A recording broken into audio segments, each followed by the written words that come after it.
Did you know that Soundcheck's new enhanced loose particle algorithm measures transient distortion independently of harmonic or rub and buzz distortion? This has many applications ranging from production line driver testing to detecting rattling buttons, wires, fasteners, and other loose parts being vibrated by the loudspeaker driver, for example, in a car door or smart speaker. This is really useful to help you find the root cause of many production line problems. It's also really easy to correlate with what you hear. Let's take a look. This is a very simple setup I have here, pretty much what you might use on a production line. A measurement microphone, sound check, and an Amp Connect 621 audio interface with a built-in amplifier. I have two loudspeakers, a good one and one that exhibits significant transient distortion. Here's the good one.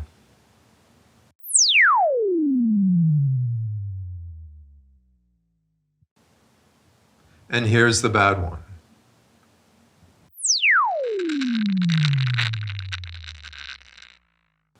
Let's look at how our new enhanced loose particle algorithm analyzes them. This one's the good speaker. You can see a nice smooth response waveform. And here's a speaker with transient distortion. This actually has a loose solder bead trapped inside the voice coil gap. You can see these little glitches on the waveform. That's the rattling solder bead. In the first step of our algorithm, we remove the fundamental, leaving just the distortion artifacts. And we can play this through soundcheck to listen to the recorded artifacts and correlate what you hear to the measured results.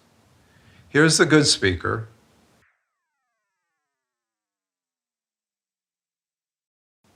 And here's the bad one.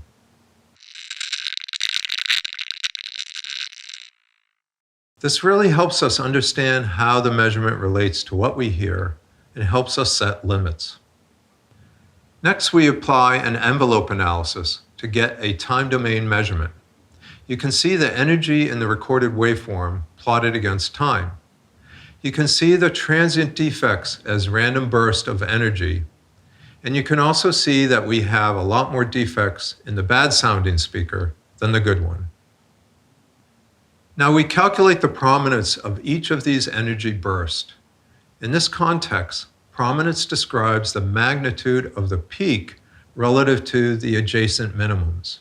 It's actually an established mathematical concept used in other branches of science, but we're the first to apply this concept to audio measurements.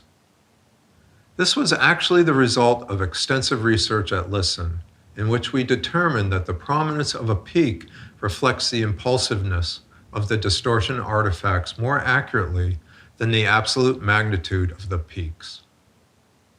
So calculating the prominence results in a numerical magnitude for each event in the time envelope, and we then set a threshold. That's the level above which the event will be counted as a transient artifact. I'm using 10 dB. This is generally a good starting point, although it varies depending on the acceptable distortion for the product. And remember, to help with setting limits, you can play back the filtered artifact waveform to correlate the prominence level with audibility. Finally, we count the number of events that exceeds a threshold over the measurement duration. You can see that the loose particle count for the bad speaker is 110, compared to 0 for the good speaker. We use the loose particle count to set a pass-fail limit. This gives us reliable results under a variety of conditions because in a typical fast production measurement, background noise events typically only occur once or twice compared to many loose particle transients. So as long as you set the limit according to your environment, you can always get reliable results. So there we have it. This new transient distortion measurement accurately and reliably detects transient distortion, analyzing it separately from harmonic and rub and buzz distortion. It's accurate even with background noise and easy to correlate to audibility. Limit setting is easier than with other methods, and it also works well in applications beyond driver testing, such as buzz, squeak, and rattle measurements in a car and rattling components in audio devices.